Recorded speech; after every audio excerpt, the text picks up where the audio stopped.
Vital, now in a brand new pack.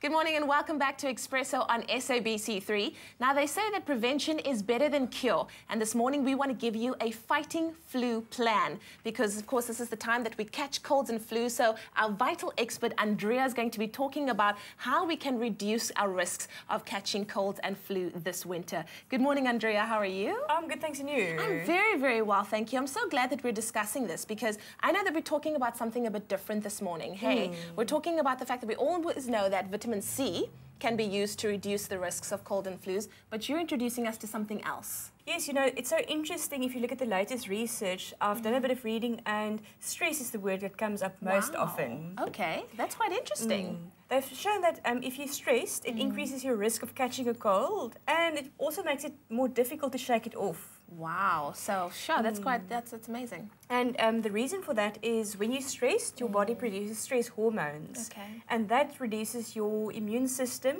or your natural defense against colds and flu. So you can't fight the cold or flu properly. Sure, that is quite amazing to me. But what can one use then in the event of, you know, having a stressful situation and then, you know, having the risk of catching a cold and flu as well? Well, talking about stressful situations, I think we all would love to escape the stress of work, but we do need it. Stress is good for us as well, but we live in pressured conditions, so we need to perform under stress.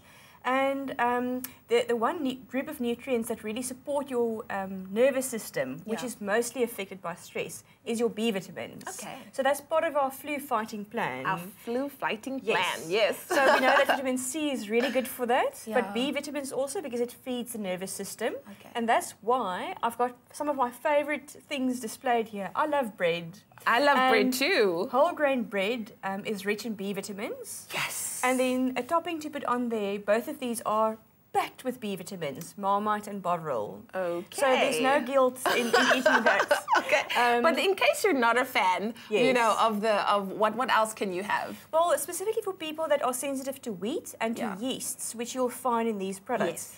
B vitamin supplements are highly recommended. Wow. So you have Maxi B, a high-strength vitamin B complex, or a regular vitamin B complex, and there's also brewer's yeast. Okay. Now, the brewer's yeast is a low dose of B vitamins within a yeast complex, but for people that we said are sensitive to yeast products, the vitamin B complex and the Maxi B are two options. Wow. So that gives your nervous system the nutrients to stay healthy. And then, sorry. No, it's fine. You were going to say? I can't help myself because the other tip to reduce your risk for a cold is exercise. Yeah.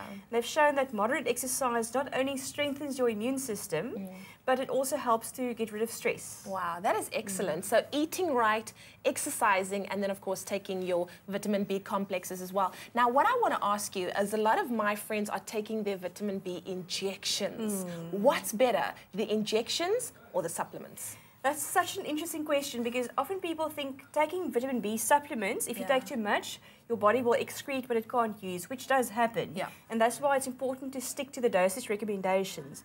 And I think that if you take the vitamin B injection, then the nutrients are retained in your body. Yes. But the fact is there's no difference really because if you take a vitamin B supplement orally, it gets broken down in your stomach and your digestive system. Okay. It's absorbed into your bloodstream. Yes. And then your body uses whatever it needs at that stage. Okay. It stores the excess that it can store, and whatever is left over is excreted. Okay. With a vitamin B injection, it enters your bloodstream directly. Oh, I and then your body uses what it can, it stores what it can, and whatever it can't use, it excretes through your urine. Okay. Because B vitamins are water soluble. Wow. So a B injection is not guaranteed to give you better benefits. Yes. Yeah. So it doesn't really matter as long as you're taking something to supplement and help reduce your risks of catching colds and flus, hey? Wonderful. And as you always say, Andrea, at the end of all of our talks. Yes.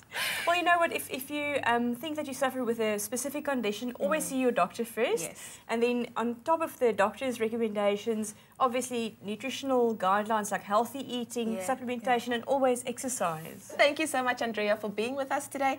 Always great talking to us. We're trying to keep you healthy here on Expresso. We'll see you right back after this. Vital, now in a brand new pack. Stay with Expresso and SABC3.